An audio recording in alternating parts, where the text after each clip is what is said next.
Innelhamdülillah ve salatu ve selamu ala Resulillah. Selamu aleyküm ve rahmetullahi teala ve berekatuhu. Allah Teala şükürçülükler olsun, Peygamber'e salavat ve selamlar olsun. Uşu günge çeyin dinimizde jaşоо menen, mamile menen, ilim menen, tajriba menen, baarlaşуу menen bizge atadan balaga, baladan balaga kалтырып үйрөтүп кеткен ата-бабаларыбызга жана устаттарыбызга да Алла Тааланын ырайымы жаган болсун. Анда темабыз улай суроо жооп боюнча. Алгачкы суроолордон менин жолдошум намаз окуйт, жума намазына барат. Бирок интернеттен башка кыздар менен таанышат. Муну кандай кылса болот? Мени үйдөн кубалап жатат. Кандай кылсам болот? Эми сизди жөндөн-жөн кубалабаса керек. Бирок жолдошуңуздун жанагындай кылганы да туура эмес, албетте. Баягы Пайгамбар Мухаммад алейхиссаламдын хадиси бар. Аял заты силерге аманат. Аманат деген демек аманатка деген мойнуңузда аманат да бул. Аманатка эч качан биз кыянат кылбашыбыз керек. Анткени Пайгамбар Мухаммад алейхиссалам эмне деген башка хадисте келтирет. Кимде ким үйлөнгөн болсо динин жарымын толуктаптыр. Калганына фалияттакилла. Алла Таалага таквалык кылып койсо да болду, дини толук болуп калат деп. Мына ошондуктан ушул боюнча дагы пайгамбарыбыздын дәвр хадиси бар. Ал хадисте митип келет. Мен разакахуллаху имраатан салихатан фақат а'анаху ала шатри динихи фальяттақиллаха фи шатрил бақи. Фи шатрил бақи. Имам Хаким риваят кылган хадистен. Марфу хадис. Пайгамбар Мухаммад алейхиссалам хадисте айтып атат, кимге Кудай Таала мыкты аялды, жарамдуу, таква десе таква, бүт ишке жарамдуу десе жарамдуу, бала тарбиясы боюнча, мамиле боюнча барчанан мыкты болгон аял затын тартуу кылып койгон болсо, демек ошол эркек киши ыйманынын, дининин жарымын толук аткарууга Кудай Таалам жардам бериптир. Эми калганын өзү эмне кылып алсын? Алла Таалага таквалык кылып койсун, болду, бүттү дептир. Мына ошондуктан аял затын алгандан кийин ага биз шарт түзүп беришибиз керек. Билим алганына, алдыга көздөй өнүгүп кетүүсүнө, кайсы жагынан кемчилик бар болсо, ошол жагынан мактап, сени муну аткарып кетүүгө, муну ишти аткарып кетүүгө же муну билимди өздөштүрүп кеткенге, сен талантың бар, өнөрүң бар деген сыяктуу ар бир эркек эмне кылыш керек? Аял кишиге шарт түзүп бергенге аракет кылыш керек.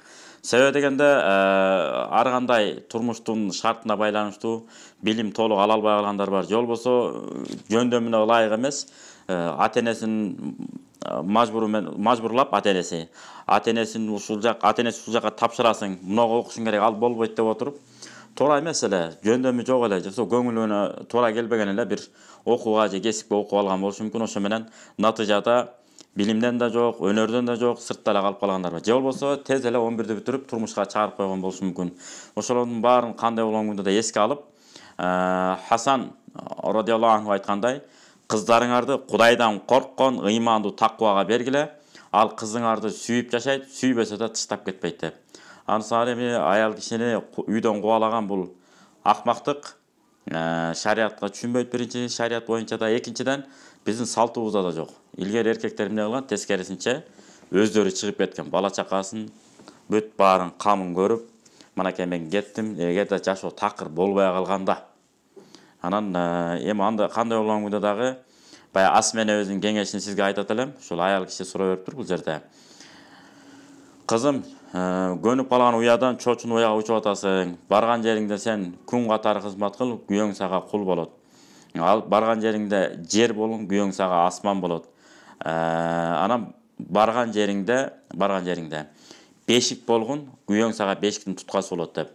Ансары балдарыңызга баладай, кыздарыңызга кыздардай талим тарбиясын мыкты деңгээлде берип, өзүңүз күндөн күнгө китеп окуу жагын өздөштүрүп алган болсоңуз, анан пайгамбарыбыздын өмүр баяны боюнча канча китептер чыгып атат. Айша энебиз, Фатима энебиз, жана өзүбүздүн да тарыхый китептерибиз бар. Ушул китептердин баарын макал лакап, салт сана, нарк насил деп атпайбызбы? Ушулардын баарын өздөштүрүп күндөн күнгө өнүгүп өсө берсеңиз, Кудай буйруса ата айланып казыгын табат дегенде жолдошуңуз өз эле ийге келип калат Кудайдын буйруса. Акылдуу аялдар ушундай болот. Сыр бербей акырын ишти кыла берет. Көп нерсени билсеңиз дагы билмексен болуп кое бергениңиз жакшы, келечегиңизге жакшы болот. Анткени эркек киши үйүнө кайрылып, бала чакасына имерилбей кое албайт. Сөзсүз түрдө имерилет, үйүнө кайрылат. Ошого бир аз сабырдуу болушубуз керек.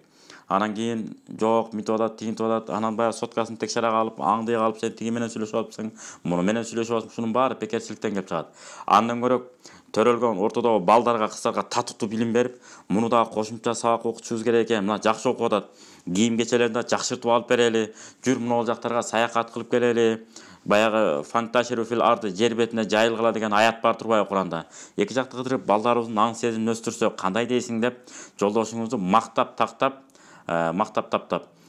кыскасы убактысын бала тарбиясы менен, келечек менен алектендирип койсоңуз, анан кийин эмне кылат? Кой буларга акча табайын деп, илим, билим, талим, тарбиясын үйдөн жолдошуңуз кирип келгенде балдарыңыз жадырап жайнап тозуп алып, ата келиңиз, кандай келдиңиз, чачаган жоксузбу деп бут кийимин түзөй калышып, кийим кечесин жастыгын алып келип, кел ата чай ичиңиз деп, ошого нерсени жасай берсе, Кудай буйруса жолдошуңуз мен туура эле аялга үйлөнүптүрмүн, сонун аялым бар турбайбы деп, bir 5-6 жыл, 10 жылга чейин сабыр кылсаңыз, Кудайым буйруса, сага рахмат деп сизден кечирим сурай турган убага келет Кудайым буйруса.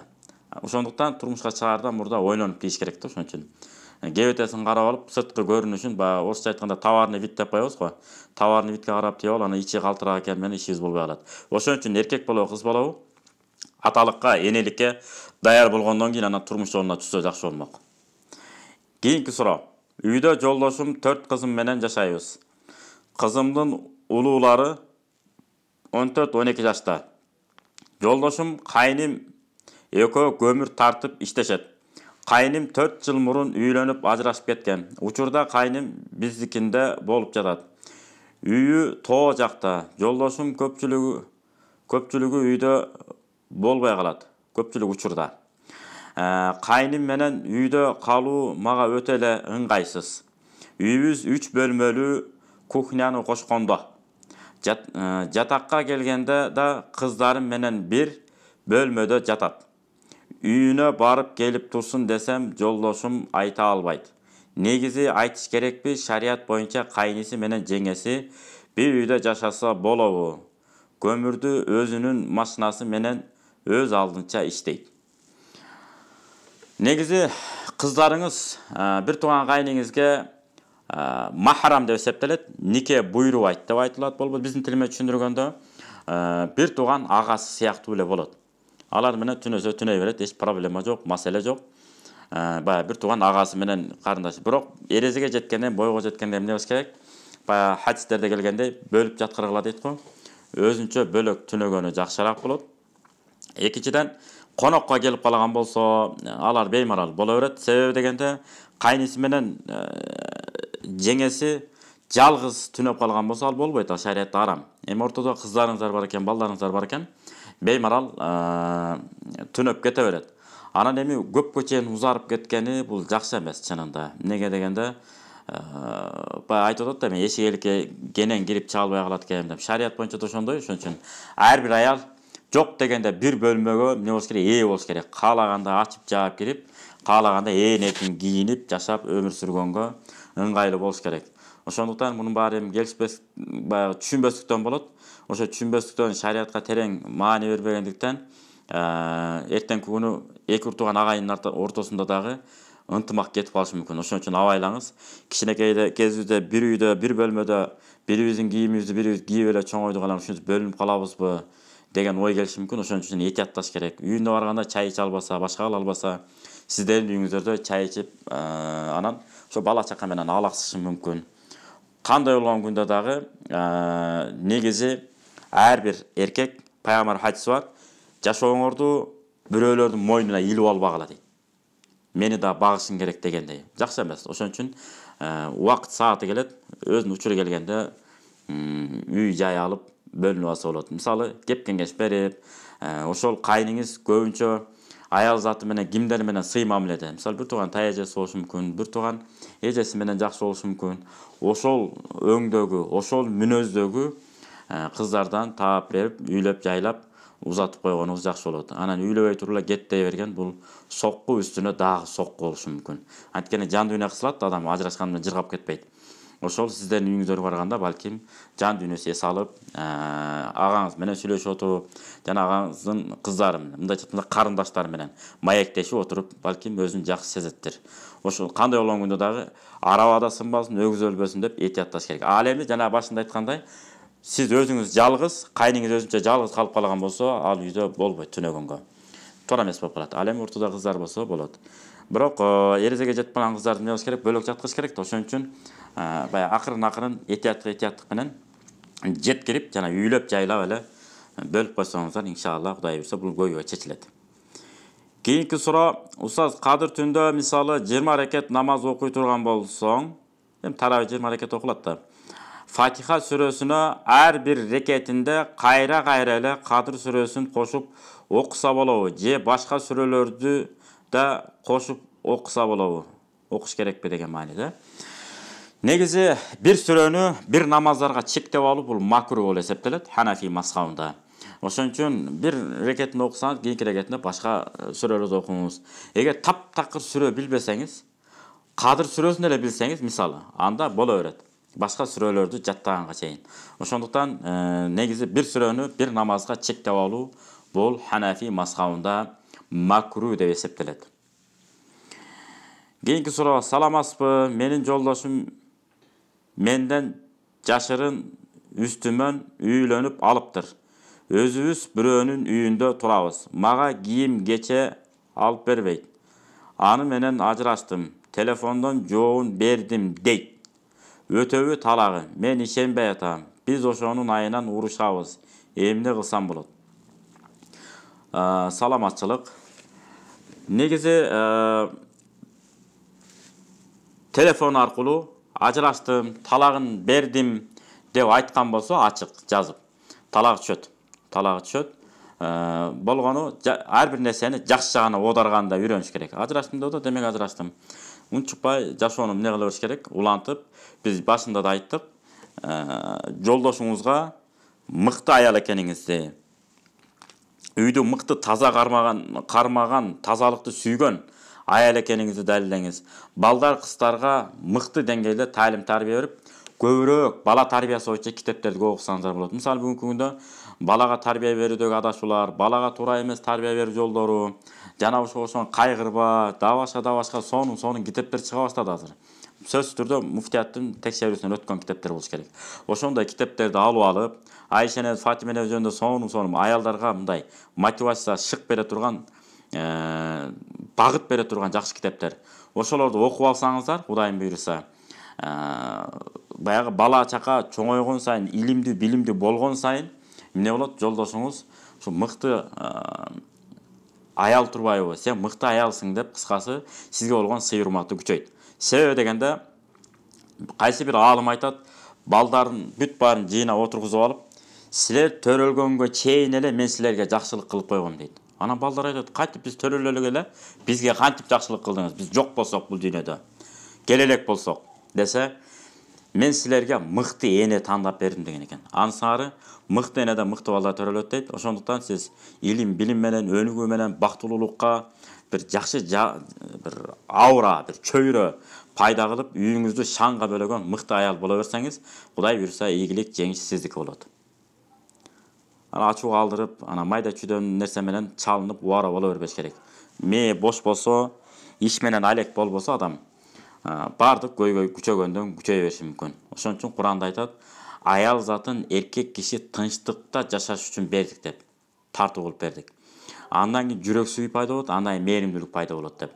Wa min ayatihi an khalaqa lakum min anfusikum azwajan litaskunu ilayha wa ja'ala baynakum mawaddatan wa rahma. Мына ушул аят. Ошондуктан аял киши үйгө тынчтык шартын түзгөндө аял киши болот, тынчтык шартын бузуп жок кылып жибергенде аял киши болуп калышы мүмкүн. Эми сөзсүз түрдө аял кишилерге түртө салганда болбойт. Анан азыркы темаларыбызда да улантабыз. Эркек киши дагы эмне болуш керек? Чечкиндүү болуш керек. Аялына өзүнөн башка эч кимди кожоюн кылбаш керек. кээ бир эжелер кириши мүмкүн, карындаштар кириши мүмкүн, жеңелери, таяжелери кириши мүмкүн. Алардын баарын айтыш керек бир эле сөз менен. Мисалы мен муну кийимди алдым, муну баш кийимди алып кийдим. Өзүмө жакты, жарашыгы да жакшы эле экен. Анан жок, мындай эмес, бөлөкчө кийим албайт белең, мындай өңдөгө десе, сиз эмне дешиңиз керек? Айтасыз да. Эми силерге жагабы жакпай билбейм, бирок мага жакты, мага өзүмө ыңгайлуу болуп атат деген сыяктуу сиз дагы эмне дешиңиз керек? Берекелерим, эже, карындаш, таяже, жана башка. Силерге жагабы жакпай билбейм, бирок келип, чайыңарды ичип, сыйыңарды көрүп алып кете бергиле. Бул мага жагат. Мен өзүм сүйүп алгам. Ошондуктан менин турмушума силер киришпегиле. Бул да бирөөнүн кызы. Мага келип бактылуу болом деп тийген мага. Ошондуктан Кудай буйруса, мен муну бактылуу кылышым керек. Бул дагы мени эмне кылыш керек? Бактылуу кылыш керек дегендей пикирди так кесе даана билдиришиңиз керек. Мисалы сиз 40 размердеги бут кийим кийсеңиз, эжеңиз келип алып, "Жо, сен 43 алсаң жакшы болмок. Ушул жакшы да, эмне чоң көрүнүп каласың" десе, эмне дейсиз? "Жок, ал мага кереги жок. Чоң көрүнгөн. Бутума ылайыгын кийишим керек" депчи. Ошол сыяктуу 40 размердеги бут кийим, бутуңуздун размери 40 болсо, 40 размердеги бут кийимди алып кийгенде бутуңузга чак отуруп атпайбы? Ошол сыяктуу бул аялым да өзүмө ылайык. Менин пейилиме, ниетиме, нике кайып деп коет кыргыздар. Өзүмө ылайык экен.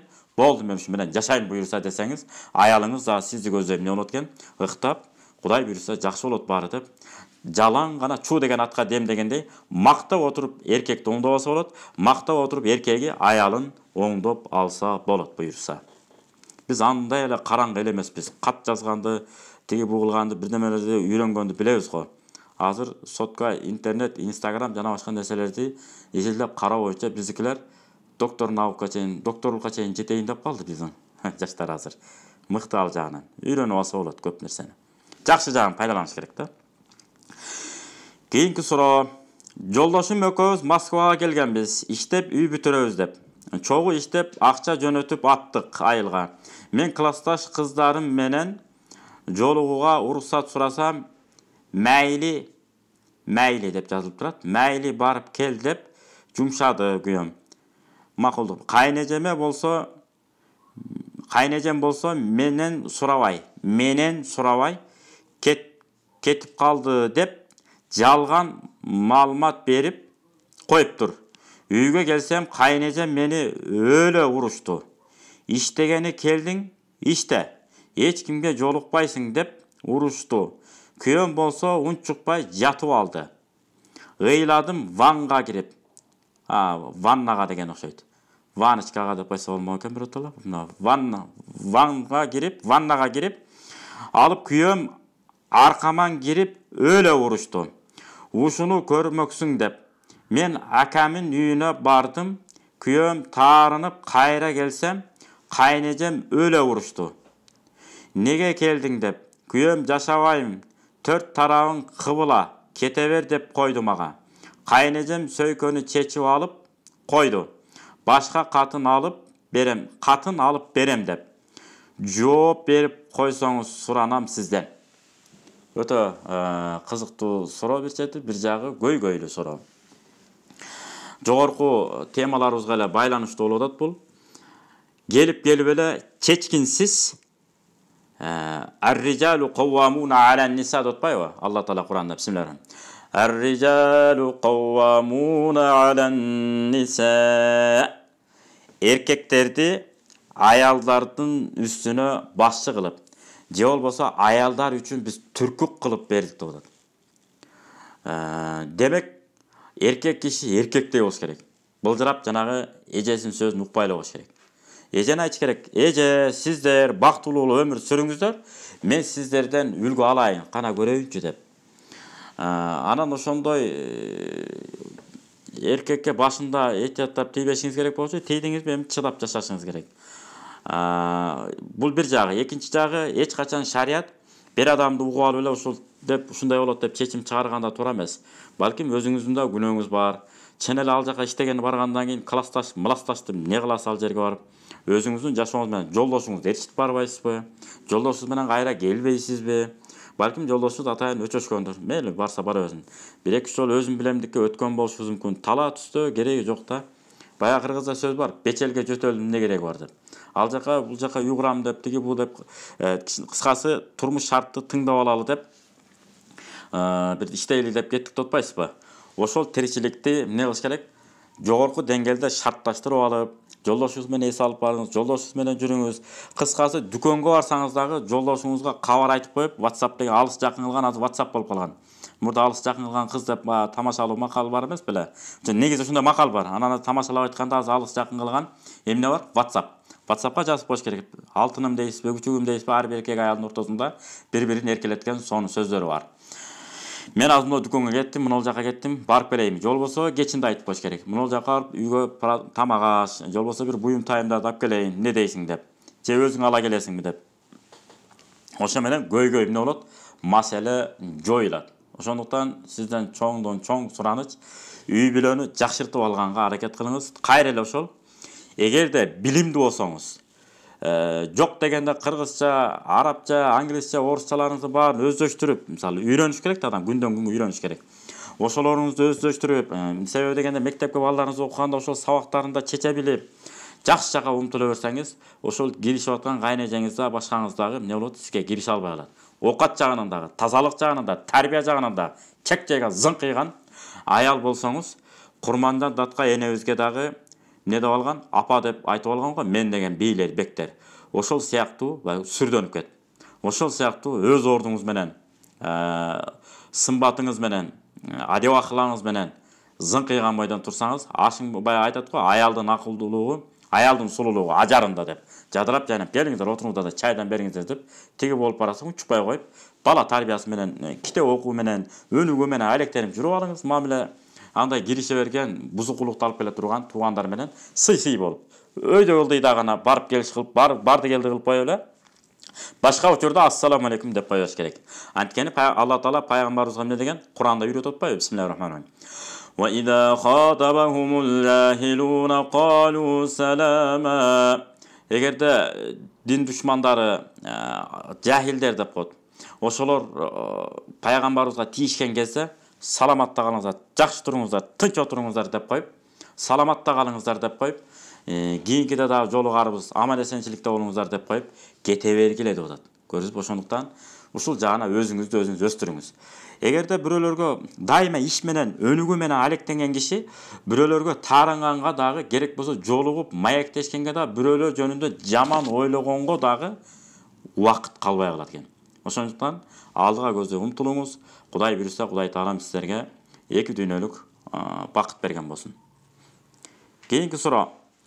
Духа намазы кандай окулат? Кайсы убактарда окуйбуз? Алла сизге ыраазы болсун. Амин. Рахмат.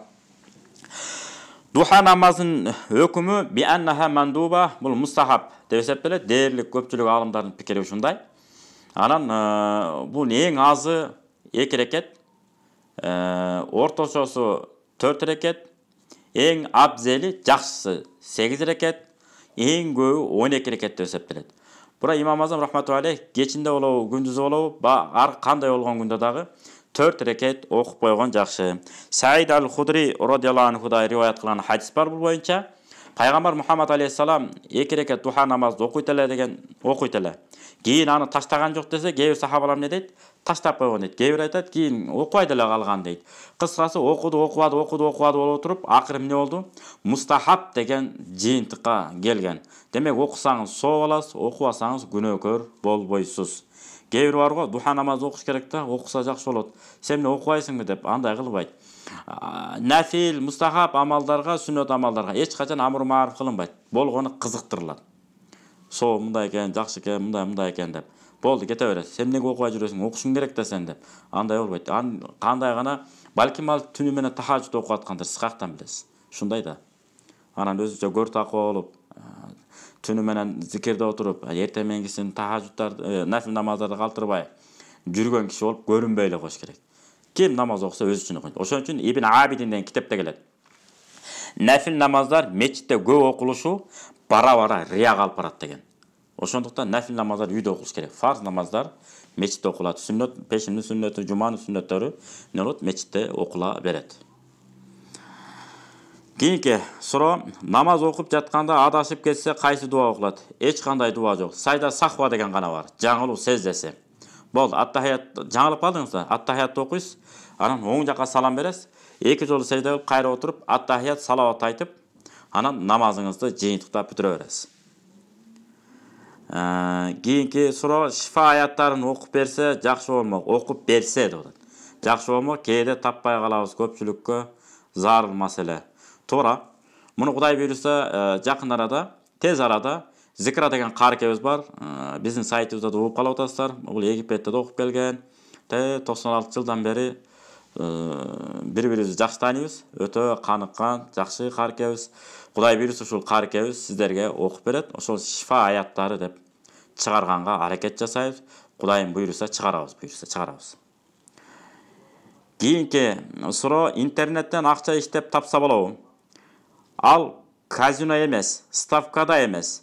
Сайтка сен инвестор болуп акча саласың. Ал жака акча салсаң 103% менен үстүнө акча кошуп берет. Мисалы, 1000 сом салсаң, бир жума ичинде 100 сом кошуп берет. Ушул акча адалбы? Адал акча болбосо тамак ашка аралаштырбай, эдинисса жол кере колдонсо болобу? Мен мектептин окуучусу болгондуктан ата-энемден акча сурабай колдонсом деген. Жоогуңузга алдын ала рахмат. Азамат, баракелде, ушу ата-энемди кыйнабайын деген ниет абдан жакшы, бирок адал жол менен болуш керек. 100 сом берсеңиз, демек 100 сом алышыңыз керек. 1000 сом берсеңиз, 1000 сом гана алышыңыз керек. Жанагынтип жумасына 100 сомдон анан улам кошуп берип аткан болсо, бул пайыз болот. Пайыз деген сүткорлук деген бул арам. Таптакыр болбойт. Жашоонун башталышын эмне менен башташ керек? Адал жол менен башташ керек. Сиз азыр жалаң илим менен, билим менен алектениңиз. Тез пиша турган, 2 айда, 3 айда пиша турган жайкы огороддор бар. Болгарский дейбизби, бадраң дейбизби, помидор дейбизби, да жана башка.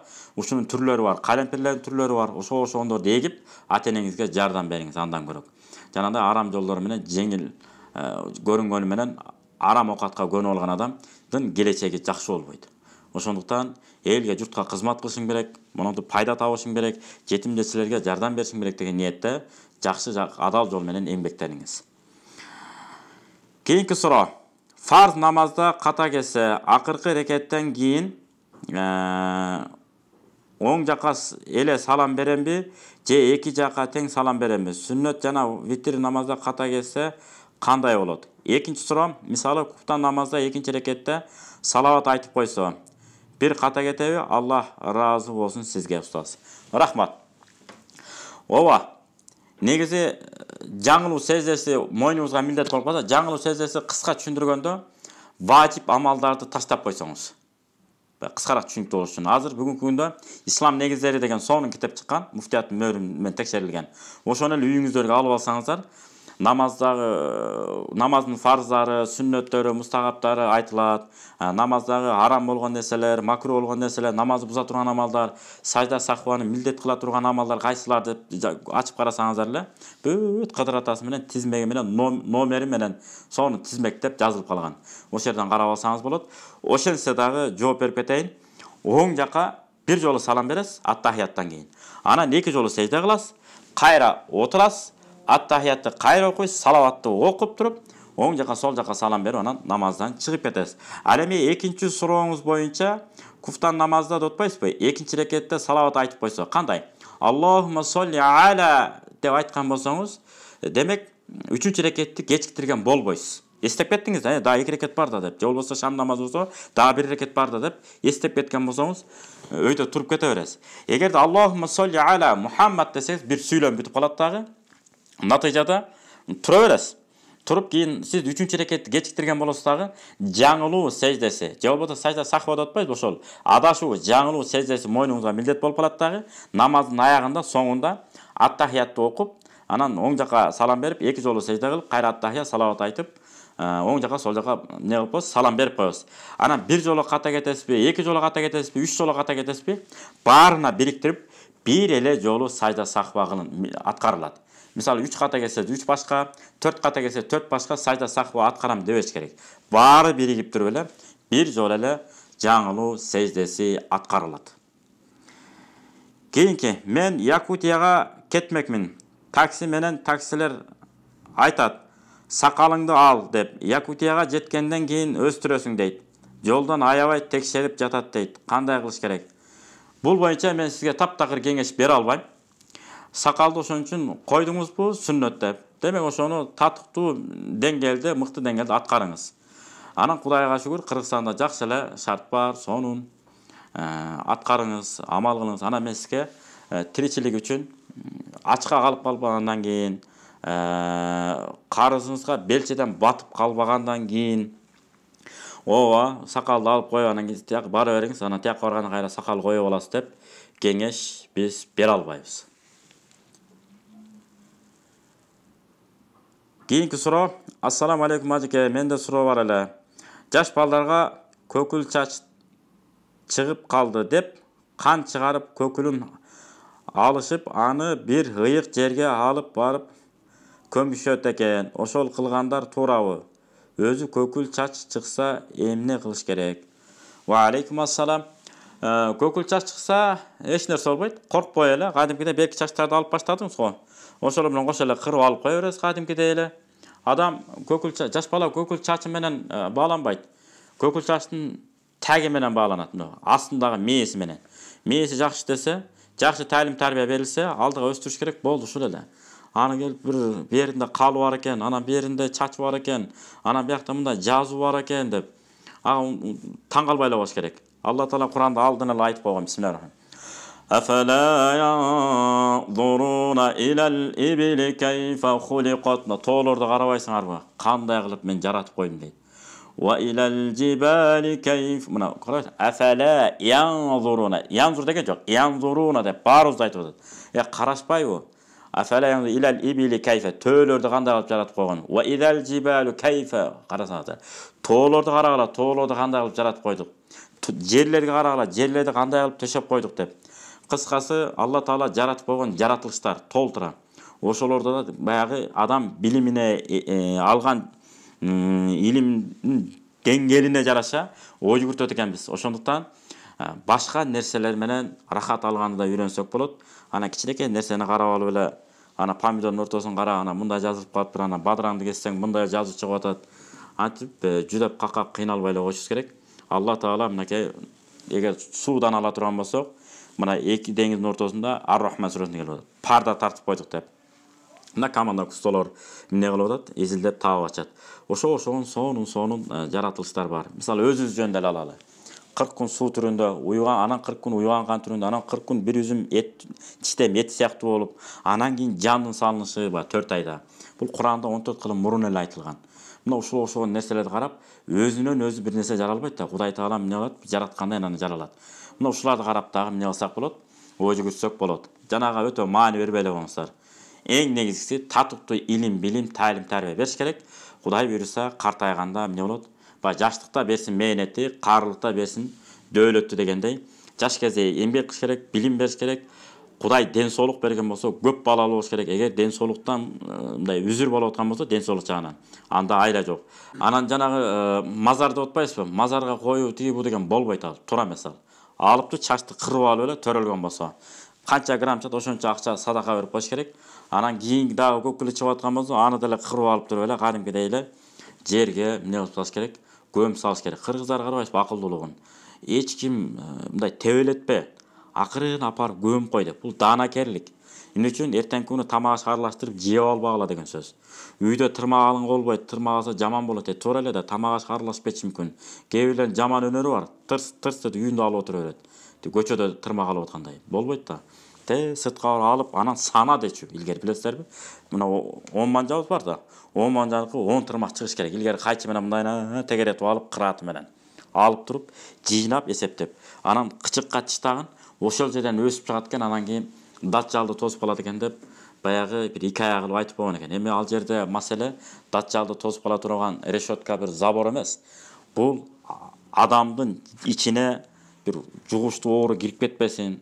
Тырмак деген тырмак да барбыр. Ошондой бир зыяндуу нерсе кирип кетпесин деп ата-бабалар акылдуулук кылып койгон. Алып туруп кычыкка тыштап койгон деп. ошол кычыктан нары жок болсун деп. Ушундай эле бир көрүнүштөрдүн бири. Чачты да алгандан кийин бир өзүңчө бир баштыкка алып барып туруп, эч ким баспай турган ана бир дарактын түбүн алып казып туруп, анан көмүп койдуп атпайбы, ошол жерден чирип жок болсун деп. Ошол сыяктуу жөн эле бир талак апарып эле көмүп коюш керек. Огородуңуздун чекесинде деген сөз. Ошол чачта эч кандай ыйыктык жок, адамдын өзүндө гана болот. Ал кандай? Адамдын ла илаха илlalloh Мухаммад расул келмени айттыбы? Адамды бияка коюңуз, бул жака коюңуз.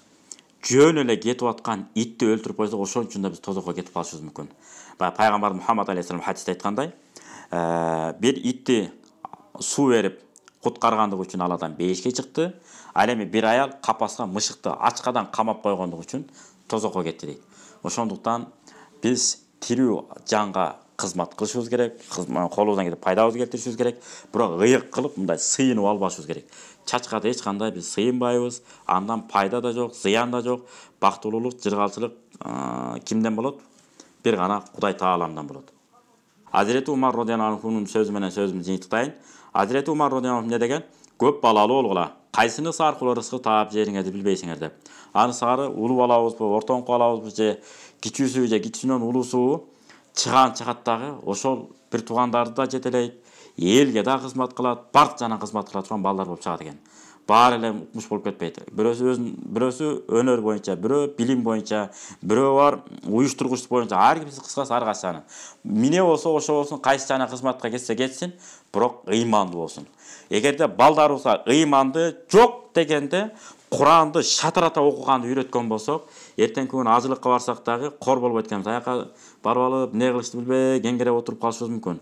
Жок дегенде Куран окуганды билсек, Куранды ачып алып, зикир чалып Куран окуп отурса, эртең картайган кезде дагы, сен карабайсыңбы, мен карабаймбы, сен кара, мен карадым го, силер карадыңар, мен карайын деген сыяктуу милдет кылуу нерселер болбойт экен. Жана жогоруда айткандай, ата-эне менен бала чаканын ортосундагы ыйман, адеп ахлак, жүрүм, турум, жашоонун бардыгы ушу ислам дининде болот.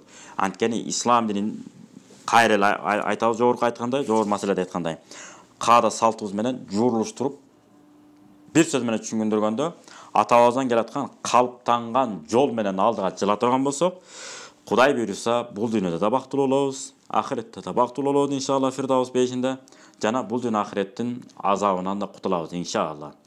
Кудай буйруса, кийинки жолугушууда көрүшкөнчө аман туруңуздар. Ассаламу алейкум ва рахматуллахи ва баракатуху.